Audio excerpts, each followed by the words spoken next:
In this next section, we are going to talk about tools and objective measurements to monitor and manage the balancing equation of engaging the prefrontal cortex and disengaging the amygdala.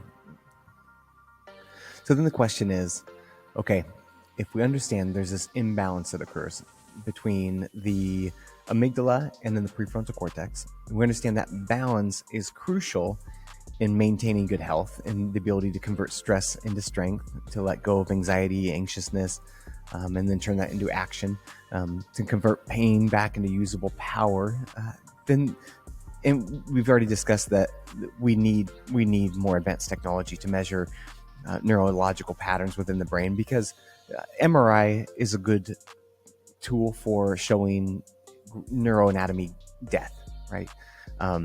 X-ray is a good tool for showing you have a broken bone, and that's where really medicine has excelled and led our healthcare culture of measuring not dying, right? I mean, they medical doctors are doctors of don't die, and they've done a really good job with educating the population, and most people will tell you why they responded with during the pandemic, why they made the choices they made, why we as a nation spent trillions of dollars on the strategies, is to not have people die, right? It was inundation by the masses, because that's what medical doctors are really, really good at, and that's kind of who has led the forefront as far as education at least in the United States, maybe in the world. We have medical doctors that advertise directly to the public. We have TV MDs that are like super sexy, Grey's Anatomy. Yeah, House MD who's super smart, and so, but and this isn't meant to be derogatory by any means. The don't die doctors, all right? I get people will say, I choose to vaccinate because I don't want to die. I don't want my child to die. I don't want to kill somebody else. And many of the responses in the pandemic, I stayed inside because I didn't want to kill somebody else. Don't die. Doctors led the conversation. And so I've been a doctor of chiropractic for a little over 12 years now. And if medical doctors are the don't die doctors, and if I'm gonna die, I'd rather not die. And if I have a wound where I'm bleeding out or multiple broken bones that need to get set, I'm going to the don't die doctors.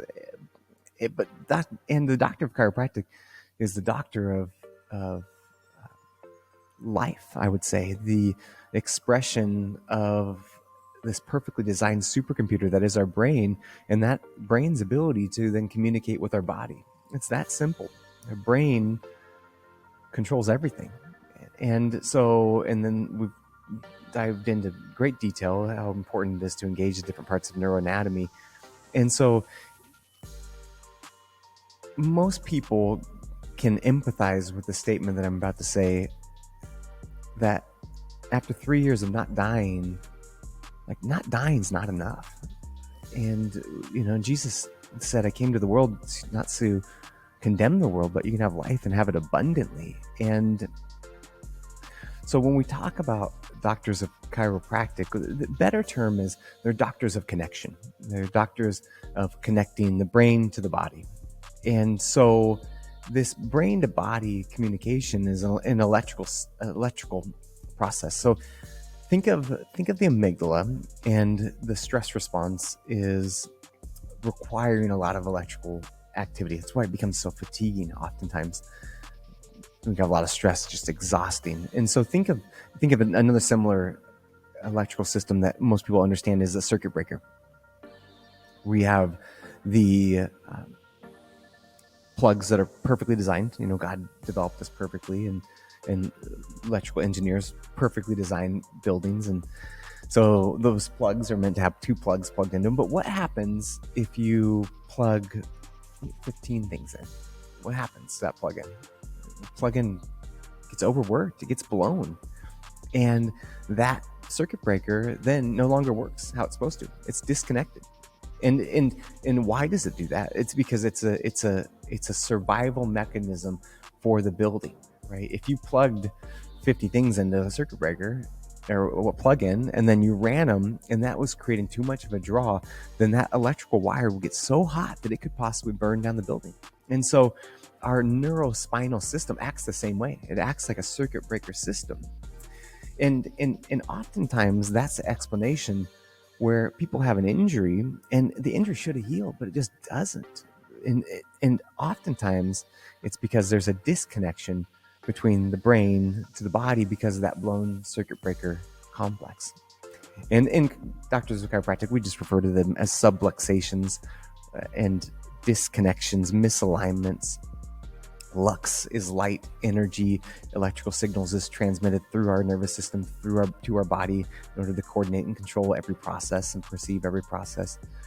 And so there's 3 tools that we used in Symmetry Chiropractic Wellness Center and also down here at Symmetry Oasis to measure this healing process, to measure those circuit breakers.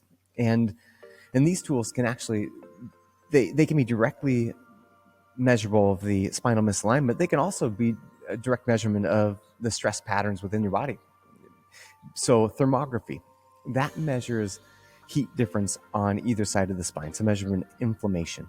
And so if you have a dysregulation within the nerves or disconnection within the nerves that control blood flow, then what you will end up is a heat difference on either side of the spine. And this often explains many of the people that have all of a sudden injuries, right? All of a sudden, oh man, I tore my rotator cuff. All of a sudden, I tore my labrum. And so, and the people, and we see this in our office often. They will have the story. Okay, I did this thing, and tore my rotator cuff. And it's usually something that's not significant, but it's significant to them because that was the moment where, wow, a significant pain. But here's what ends up happening when you have a disconnection between blood flow. So the blood vessels are meant to expand and then constrict. Flow blood, restrict, shut off blood. And so for example, muscles. When you damage a muscle, your body says, let's go ahead and open up that blood vessel. Let's get blood to those muscles in order to repair those muscles. Muscles really heal well with increased vasodilation. And ligamentous structures, though, on the opposite side of things, they do not heal well with vasodilation. So the body naturally knows to constrict the blood vessel down, reduce blood flow. So then that way, the chondrocytes, the cells that heal the cartilage and the ligamentous structures, can then heal appropriately. So it's this master control that our body does automatically if it has proper communication between the brain and the body. So now think of a ligament that means that blood vessel is turned on all the time. So the controls, the constrict and dilate is set, so it's just turned on. So on thermography, would show a big red spot, a heat marker, increased blood flow, increased inflammation. Now that ligamentous structure doesn't get the vasoconstriction, so then that ligamentous structure doesn't heal appropriately or effectively.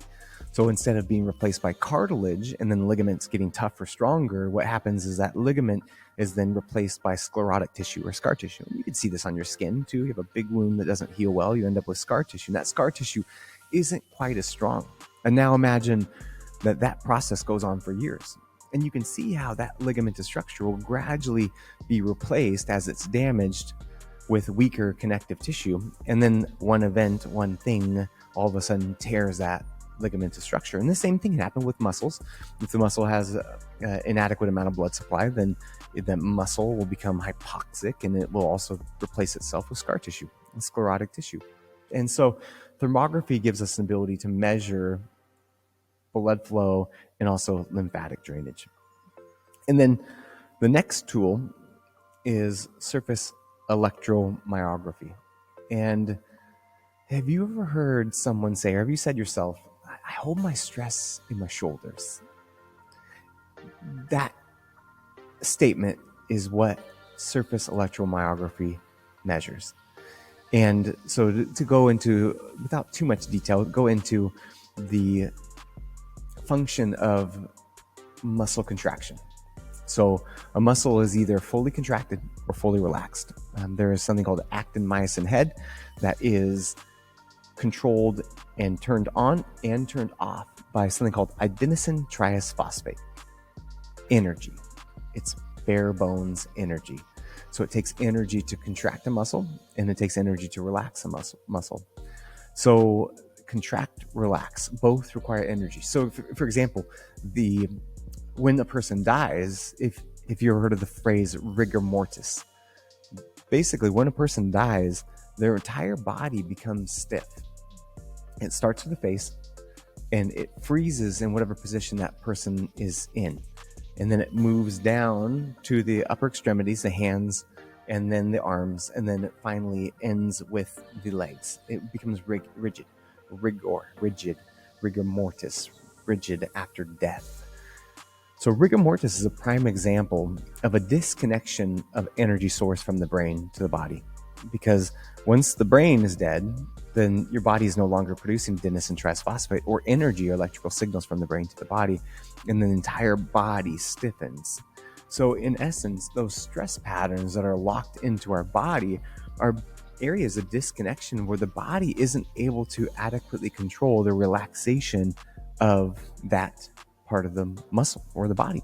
And so surface electromyography gives us a tool to see and measure exactly where those stress patterns are and give a feedback tool. And I think that's these tools allow me as a doctor to better educate somebody and say, explain to them why they feel the way they feel, to explain to them why they're justified in their understanding. And oftentimes, if someone goes to the medical doctors, the don't die doctors, they will be made to feel like they are irrational. Right? Well, I don't see anything, so therefore these headaches, this fatigue, this anxiety, this reactivity, this chronic fatigue, this response to pain, which is very high. They say, it's just in your head. Well, technically yes, because the brain perceives the signals, which we talked about. But actually, it's because that head is unable to then communicate with the body. So that vicious cycle is stuck. So these tools allow us to measure, understand where a patient's at in their health journey, and then give them feedback tools as they get better, and act as a guide on the road to better health, to better, stronger. And then the last one is heart rate variability. And then this is hands down the best tool that I have found that can be used right now. That if you do not have a doctor of chiropractic, or your doctor of chiropractic doesn't use this technology in their office for whatever reason it is, you can get HRV on watches now. You can get HRV in your beds, smart beds. And that measures two pieces of neuroanatomy: the prefrontal cortex, which we've talked about in great detail today, and then also the vagus nerve. And HRV answers so many questions, especially when it comes to talking about children, because children, they have had same anatomical problems. I think problems is probably the right word, because in order to get solutions, you have to have problems to solve, right? And that's what we're talking about today, is solutions to problems that have occurred over the history of our last 3 years and before that.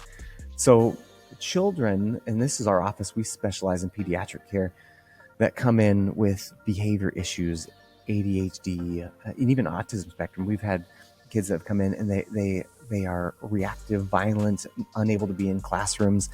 And we run the HRV, and it shows with a low level of heart rate variability that prefrontal cortex is not functioning optimally. And the vagus nerve is also not functioning properly. And in short version, the vagus nerve is the nerve that allows us to feel the calm within our body. And so this is a great tool, especially if you're implementing these strategies and you're like, I just still feel so much tension, stress, anxiety. The HRV is pretty much essential to understanding where you are. And this was a tool that I used for myself to monitor my progress from back home to now being in the Dominican Republic. Because a kiddo with a poor HRV, they will be reactive. They will not be able to pay attention. They will seem to be defiant, but simply the amygdala is taken over. that the amygdala is taken over, and prefrontal cortex is inhibited. And kind of a side tangent is that a common thing with kids with behavior issues is they don't listen. But again, we talked about how with that amygdala fire and that downregulation of the hearing response, and we've even measured with the EEGs in people's brains that the temporal lobes are downregulated for activation too, because of the chronic amygdala overactivation. The chronic warrior brain response has been going on so long that part of our brain is downregulated. It's also one of the reasons why I've broken this lecture up, which was one lecture, up into several small lectures. And so when that amygdala downregulates, also short-term memory is now also inhibited because the hippocampus is inhibited. So kids don't listen, and then they don't remember. Like, I just told you to do this thing. And then as we see these kids and as we perform chiropractic care, that then HRV provides a feedback on as they get better, and the parents say, oh my gosh, they're doing better in school, they're listening better, their emotional swings aren't as significant. And we know why. It's not because, they now are getting told nice things. No, it's activation of neuroanatomy. It has nothing to do with a belief system, has everything to do with engaging the neuroanatomy and balancing, creating symmetry within those neural pathways. So, a couple other recaps that will aid in your training. Because again, training takes intentional time and repetition. I've run so many marathons, and after running marathons for about 7 years, your body adapts to that. It takes a long time to do long distance training. Bone density changes have to occur, cardiovascular changes have to occur. And no one that I've met is just like, yeah, I think I'll be good at running marathons. It has to be regimented, it has to be planned, it has to be intentional, time and repetition. So a couple other things that you can intentionally work into your activities is to engage the orbital lateral prefrontal cortex. Look around, especially with side to side. Try to find nature and then look at it and then describe it. That will allow your brain to get grounded in right now.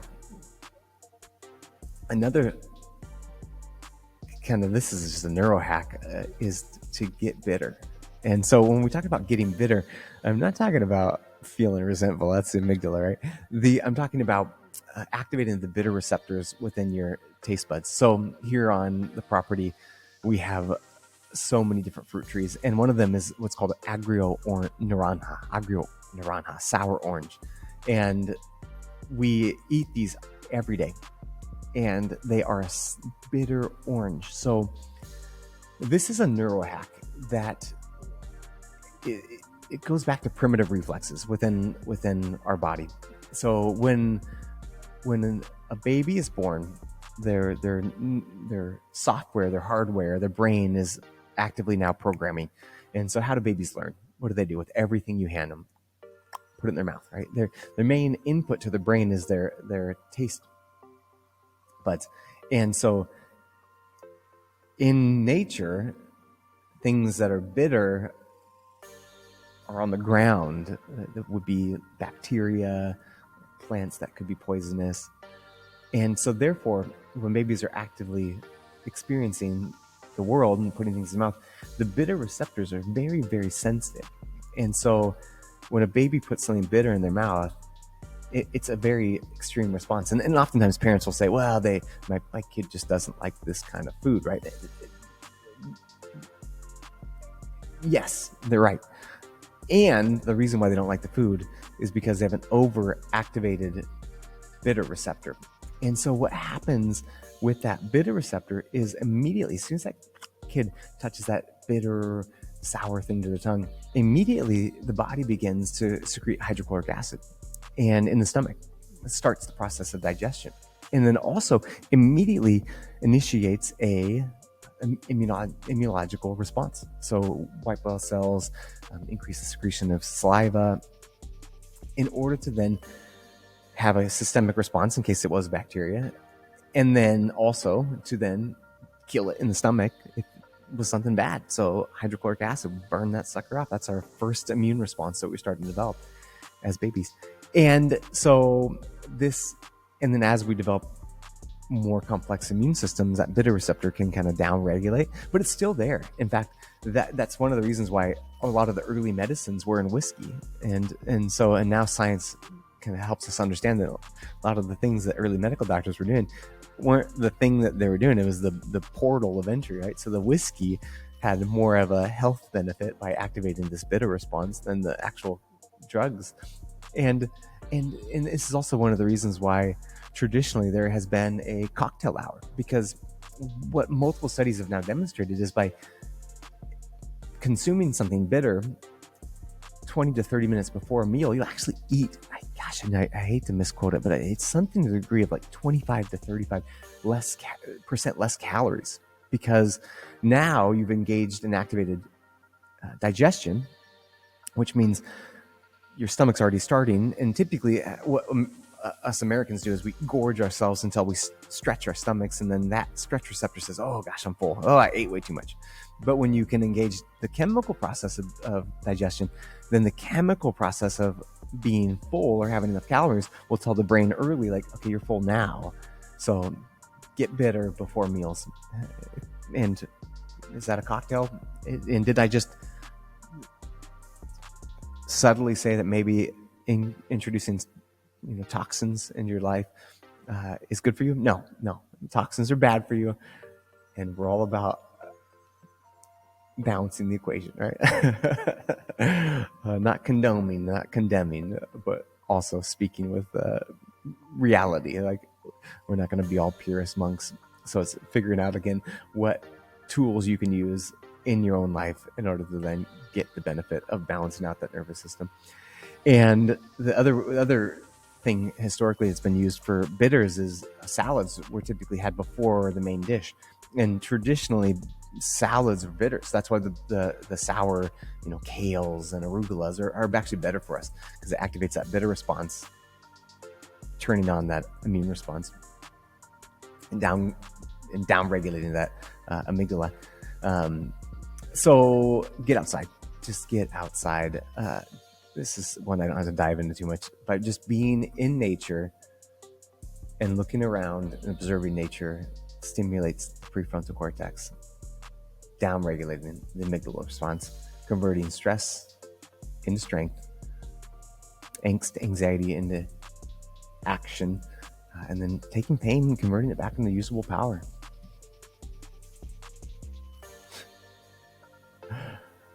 Let's get lit. And this is a custom cocktail that is made right here at Symmetry Oasis. It is, I call it a Symmetry Sunny Day. So we have fresh mangoes that grow here. So we have mango puree that's been frozen. That's the Agrio oranges, and then local rum that you can only get here in the Dominican Republic, and just a little bit of a fruit juice. Again, when in Rome, you like the Romans. Do I like rum anywhere else? Nah. But in the Dominican Republic, it's kind of what we got. So in the next chapter, in the next the next course, we are going to talk about getting lit, natural ways to increase energy, and and I feel somewhat okay talking about alcohol for 21 and over, unless you're in a country that's legal. Age is different than that, because after all, like, Jesus' first miracle was turning water into wine. So I feel like it's a gray zone there. Hope you enjoyed this presentation of Prefrontal Cortex Edition. Please share your story with us on Facebook, or send me an email of the things that you've implemented and how that has helped you. And because the more feedback we get, the more tools that we can have in order to help other people. Because one of the things that we're going to focus on during this course series isn't simply to heal for your sake, your own sake, meaning being happy, having energy, being in alignment with your belief systems, and then feeling light, is to be the light. And I believe, as we talked about in the beginning, if each person that takes this course can simply become a better version of themselves, a healthier version of themselves, a person that's able to heal, that will then inspire others to do the same. And in essence, being a light for those that are stuck in the darkness, that is an overactive amygdala, overactive warrior part of the brain.